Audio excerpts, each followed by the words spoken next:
Okay, तो capacitive circuit से related कुछ प्रॉब्लम है जो कि मैंने बोर्ड में लिख रखा हुआ है, इसको एक बार देख लेना अच्छे से और इसको कैसे सॉल्व करते हैं। ऑलरेडी पैरेलल सीरीज बता रखा हूँ और पिछले वाला वीडियो में व्हिटसन भी बता रखा था, तो उसी को बेस्ड करके कुछ छोटा मोटा प्रॉब्लम है उसको कैसा सॉल्व किया जाता है वो मैं सिखा देता हूँ। ठीक है, तो उससे पहले एक कुछ दिन के लिए ये चीज याद रखो, मैं यहाँ पे एक फॉर्मूला लिखा रखा हूँ अनबैलेंस्ड वेस्टर्न ब्रिज का, एक स्पेशल फॉर्म है इसका। और ये कैसा ये फॉर्मूला लाया गया या कैसा करके ये क्वांटिटी पहुंचा गया, इसको हम लोग जब किरचॉफ्स लॉ डिस्कशन करेंगे तब उसमें डिस्कशन करूंगा, लेकिन फिलहाल ये चीज को कुछ समय के लिए याद रखे रहो। देखो यहाँ पे एक व्हिटसन ब्रिज है, अनबैलेंस इसलिए कि देखो यहाँ पे C1, यहाँ पे C2 है, यहाँ पे C2, यहाँ पे C1 है। यदि मैं दिस बाय दिस करूँ तो C1 बाय C2 ये अलग वैल्यू देगा, लेकिन ये वाला क्वांटिटी C3 बाय C4 करना चाहिए। C3 की जगह में C2 है और C4 की जगह C1 है। जब तुम रेशियो बैलेंस चेक करने के लिए क्या करते हैं, C1 by C2 equal to C3 divided by C4, मतलब इधर वाला कैपेसिटर को इधर इसके साथ में डिवाइड करो और इधर वाला का इसके साथ डिवाइड करो, इधर से इसको और फिर इधर से इसको डिवाइड करने के बाद में जब दोनों सेम आ जाता है तब उसे बैलेंस माना जाता है, और बैलेंस होने से बीच वाला हट जाता है बिकॉज ये एंड और ये एंड का पोटेंशियल सेम हो जाता है, ये एंड और ये एंड का पोटेंशियल सेम हो जाता है, और इसी कारण से यहाँ पे कोई चार्ज वर्ड जमा नहीं होता है। पाया ये गया कि C1 by C2, C3 bye C4 यदि कंडीशन आता है तो ये वाला बीच वाला जो कैपेसिटर है वो फालतू में लगा हुआ है, क्योंकि उसमें कोई चार्ज का एक्यूमुलेशन दिखा नहीं जाता है। ये प्रैक्टिकली ऑब्जर्व किया गया था। जब इसका कारण पूछा गया ऐसा क्यों हो रहा है, मतलब कैपेसिटर लगा तो है, कैपेसिटिव है, उसका चार्ज क्यों नहीं जा रहा है, इसका मतलब डेफिनेटली इधर से चार्ज फ्लो नहीं करना चाहता है। चार्ज क्यों नहीं फ्लो करेगा, मतलब जहां जहां कनेक्टेड है वहां पे कोई पोटेंशियल का डिफरेंस नहीं होगा, क्योंकि हम जानते हैं चार्ज का फ्लो पोटेंशियल डिफरेंस के द्वारा होता है। तो डेफिनेटली इधर से चार्ज फ्लो करे तब तो यहाँ पे चार्ज जमा हो, तो क्योंकि इस सर्किट से चार्ज फ्लो नहीं कर रहा होगा इस कारण से यहाँ पे चार्ज का एक्यूमुलेशन नहीं हुआ है। और इसका और एक कारण भी, इसका कारण क्या है, क्यों ऐसा चार्ज इधर फ्लो नहीं कर रहा है, तो बोलेंगे इस साइड का और इस साइड का पोटेंशियल सेम हो गया रहेगा, तो पोटेंशियल डिफरेंस नहीं है, तो इस कारण से चार्ज फ्लो नहीं करता। लेकिन ये बैलेंस कंडीशन कब होता है, जब इधर का कैपेसिटी डिवाइडेड बाय इधर का कैपेसिटेंस इक्वल टू इधर का कैपेसिटी बाय इधर का कैपेसिटी सब सेम होता है, तब ये चीज पॉसिबल होता है। लेकिन यहाँ पे ऐसा नहीं आ रहा है, अलग अलग है, C1 बाय C2 और C2 बाय C1 ऐसा कुछ दे रखा हुआ है, और बीच वाला कैपेसिटर C3 ले रखा हूँ। तो क्योंकि ये अनबैलेंस्ड वाला टाइप का है और एक स्पेशल टाइप है, देखो तो इधर वाला कैपेसिटी इसके साथ बराबर है, इधर वाला कैपेसिटी इसके साथ बराबर है, और बीच वाला कैपेसिटी C3 है, ये बैलेंस्ड फॉर्मेट में नहीं है। तो इसको सॉल्व करने का एक डायरेक्ट फॉर्मूला मैं अभी फिलहाल लिख दे रहा हूँ, और उसको जा करके हम जब किरचॉफ्स लॉ सीखेंगे तब इसमें उसको कैसा निकाला गया बता दूंगा। याद रखना, net capacity of the system this unbalanced western bridge, this type of unbalanced western bridge is C equal to 2 times C1 C2 2 time C1 C2, ठीक है, 2 time C1 C2 plus C2 C3 plus C3 C1, एकदम एक formula type का लग रहा है। 2 time C1 C2 plus C2 C3 plus C3 C1 divided by C1 plus C2 plus 2 time C3। इसको जरा सा याद कर लेना। ये हो गया अनबैलेंस्ड वेस्टर्न ब्रिज का एक छोटा सा फॉर्म जो था वो बताया तुमको। नेक्स्ट एक और फॉर्मूला फिलहाल याद रखना। यदि मान ली हमारा एक 12 कैपेसिटर जिसका सभी का कैपेसिटी सेम है, मान लो C कैपेसिटी है, और उसको हमने क्या किया है एक क्यूब में, है ना, अलग जो क्यूब के फॉर्मेट में वायर है उसमें हमने क्या किया है सेट करके रखा हुआ है, और हमको बोला ये टोटल सिस्टम का नेट कैपेसिटी कितना होगा अक्रॉस द डायगोनल एंड, मतलब ये बॉडी डायगोनल एंड में, मतलब A पॉइंट और B पॉइंट के अंदर में हमारा नेट कैपेसिटी कितना होने वाला है।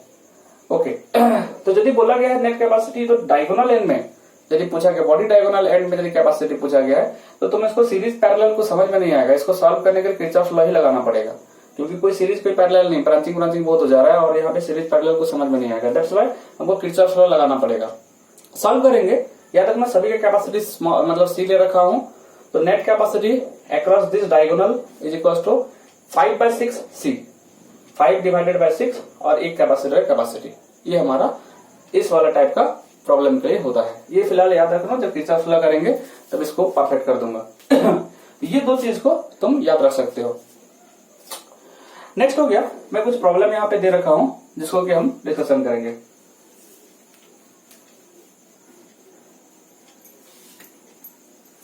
एक पॉइंट ऐसे इमेजिन कर सकते हो, जो 2 पॉइंट के अक्रॉस कैपेसिटी निकालने के लिए बोला होगा A से B, मतलब कहीं ना कहीं O A और B के बीच में सेल कनेक्ट करने वाला है, मतलब जब आगे का प्रॉब्लम करेंगे तो कैपेसिटी निकालने के बाद जो 2 पॉइंट के बीच में कैपेसिटेंस निकाल रहे हो नेट कैपेसिटेंस, वहीं पे कहीं तक सेल लगाएगा बाद में, और उसके बाद आगे का प्रॉब्लम सॉल्व करेगा।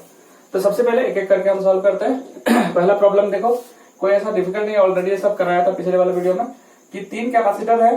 देखो तो मान लो दे रखा हुआ है ऐसा कैपेसिटी एक्स, वाई और जेड। ऐसा देखने से एक सीरीज है, ठीक है। यदि मैं ये चीज को यहां से ऐसा कनेक्ट कर दूं ऐसा करके, तो फिर ये तीनों क्या हो जाएंगे, पैरेलल में कनेक्ट हो जाएंगे। कारण ये होता है, हमको देखो डायरेक्ट सीरीज का डिसीजन नहीं लिया जाता है। सीरीज में पूरा एक ही वायर में होना चाहिए, ठीक है। एक ही वायर में दिख रहा है लेकिन ब्रांचिंग तो वायर जुड़ा हुआ है ना। तो हम क्या करेंगे, इसमें हम पैरेलल के लिए चेक करेंगे। पैरेलल के लिए चेक कैसा किया जाता है, बस एक पॉइंट से सारा कैपेसिटर, जितना भी कैपेसिटर हमको लग रहा है कि पैरेलल में है, तो उनका एक एक प्लेट एक पॉइंट में कनेक्ट होना चाहिए, दूसरे दूसरे प्लेट दूसरे एक पॉइंट में कनेक्ट होना चाहिए, तब जाके हम उसको पैरेलल मानते हैं। तो ये 3 कैपेसिटर है। देखो तुमको जब दिक्कत होता है तो एक एंड को पॉजिटिव, एक एंड को नेगेटिव मान लो और मतलब इस पॉजिटिव एंड के साथ जो पॉजिटिव एंड के साथ जो लगा होगा वो प्लेट पॉजिटिव हो जाएगा, और नेगेटिव के साथ जो लगा होगा नेगेटिव हो जाएगा। देख लो यहाँ पे, तो हम देखिए यहाँ से निकालते हैं, तो ये प्लेट पहला कनेक्ट है पॉजिटिव, और इधर से एक वायर निकल के गया हुआ है, और ये इधर एक कनेक्ट हुआ, इधर एक कनेक्ट, मतलब ये प्लेट पॉजिटिव हो गया। तो तीनों कैपेसिटर का एक एक प्लेट पॉजिटिव एंड के साथ जुड़ा हुआ है। और दूसरा प्लेट को देख लेते हैं, यहाँ से एंड जा रहा है तो ये नेगेटिव, इधर से गए एक वायर इधर ब्रांचिंग हो गया, फिर ये नेगेटिव। मतलब तीनों कैपेसिटर का एक एक प्लेट एक पॉइंट में, दूसरा प्लेट दूसरा पॉइंट में। In that case all 3 are connected in parallel, that means resultant capacity equals to x plus y plus z. ये हो गया पहला वाला, ऑलरेडी पिछले वाला वीडियो में कराया था। दूसरा जो है दूसरा वाला का जो डायग्राम दे रखा हुआ है, इसको जरा ध्यान देना। मतलब हमको ऐसा लगता नहीं कि पैरेलल सीरीज है, तो तुमको वही चेक करना रहेगा, ऐसा डायरेक्ट तुम मतलब डिसीजन मत ले लेना, ठीक है। डायग्राम बनाना है ना।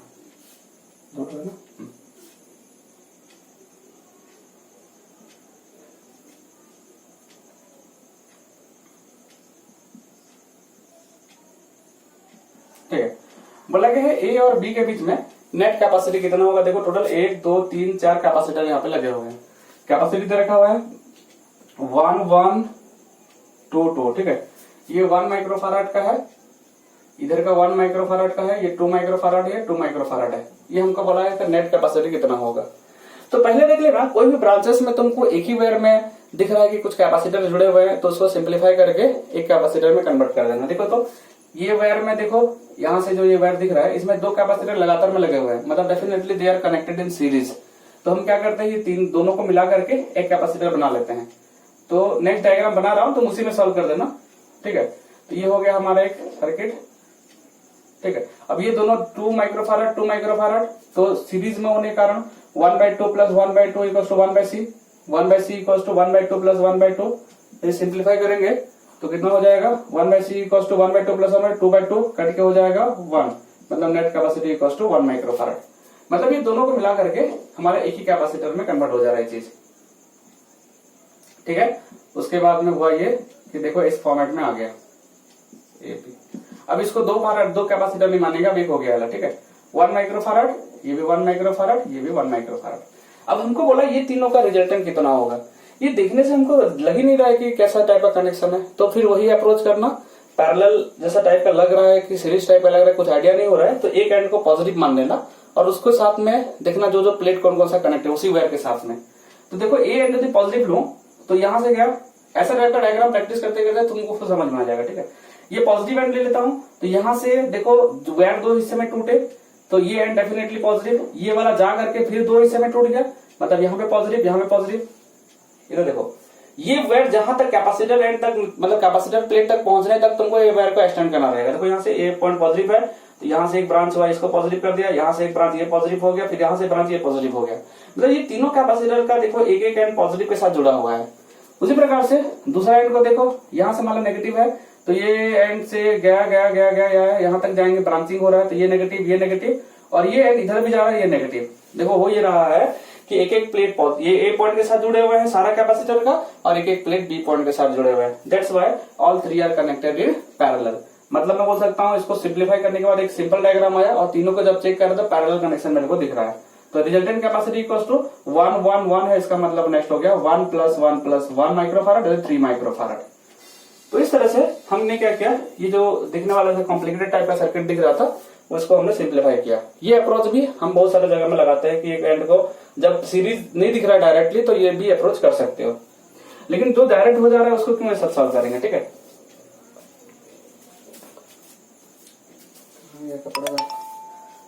ठीक है, नेक्स्ट आगे देखो दो तो चले गए।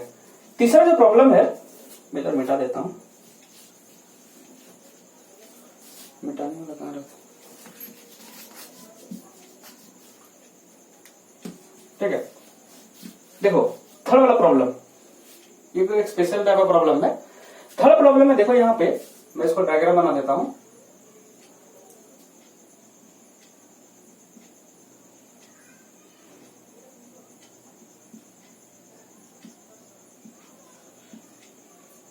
A B C1 C1 C2 C2 C1 C1 C2 C2, इसको देखो C1 C1 C2 C2।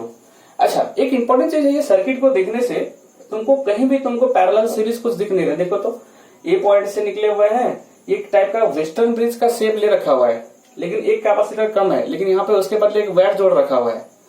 अच्छा, तो देखो यहाँ पे यदि मैं बाकी इसको यदि मैं कुछ समय के लिए मान लो यहाँ पे एक कैपेसिटर है मान के चल लेता हूं, तो इस केस में क्या हो गया this by this C1 by C1, this quantity by this quantity, क्योंकि यदि ये पॉइंट एक वायर है, हालांकि यहाँ पे कैपेसिटर लगा होना चाहिए वेस्टर्न ब्रिज के लिए। वेस्टर्न ब्रिज का पूरा सेफ है, यहाँ पे बीच में एक तो मतलब खाली वायर जोड़ रखा है, कैपेसिटर दिया नहीं है। ओके, ठीक बात है, तो ये वायर कुछ गड़बड़ी कर रहा है क्या, चेक कर लेते हैं। यदि बैलेंस कंडीशन रहेगा तो पहले हम चेक कर बैलेंस कंडीशन देख लेते हैं। ये बाय ये मतलब C1 बाय C1 कितना आएगा, कट के हो जाएगा 1 बाय दिस मतलब इसको और दिस बाय दिस मतलब C2 बाय C2, ये भी काटने से 1 आ रहा है, मतलब इसको इसका रेशियो जितना दिखा रहा है इसका रेशियो भी उतना ही आ रहा है। मतलब मैं बोल सकता हूँ this capacity by this capacity equal to this capacity by this capacity. मतलब ये क्या है, एक प्रकार का हम ऐसा मान सकते हैं बैलेंस टाइप कंडीशन में। और मैंने तुमको एक चीज बता रखा है, जब भी बैलेंस्ड टाइप दिखा अपने को, हालांकि ये वेस्टर्न ब्रिज टाइप का रखा हुआ है, खाली एक वायर जोड़ के यहाँ पे कैपेसिटर लगाया ही नहीं है, ठीक बात है, कोई दिक्कत नहीं है।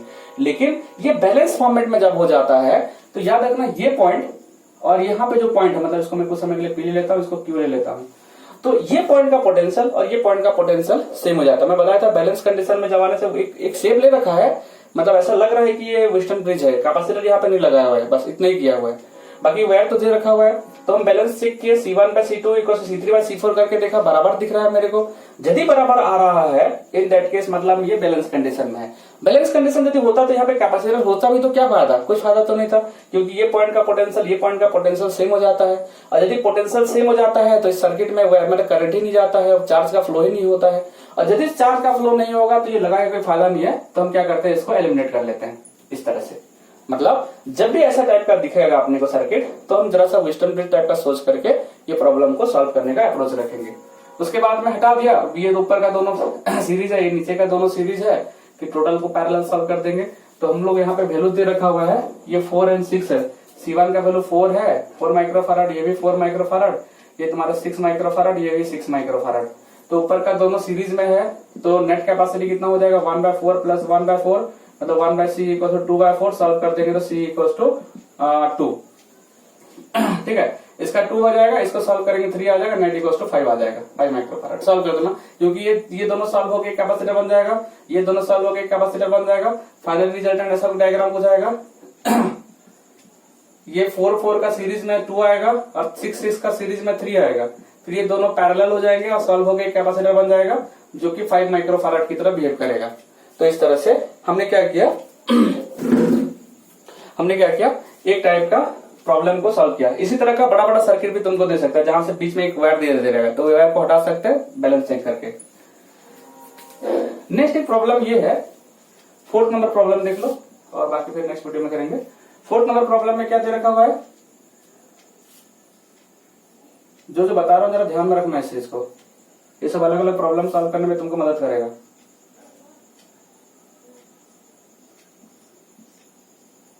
A B C C C।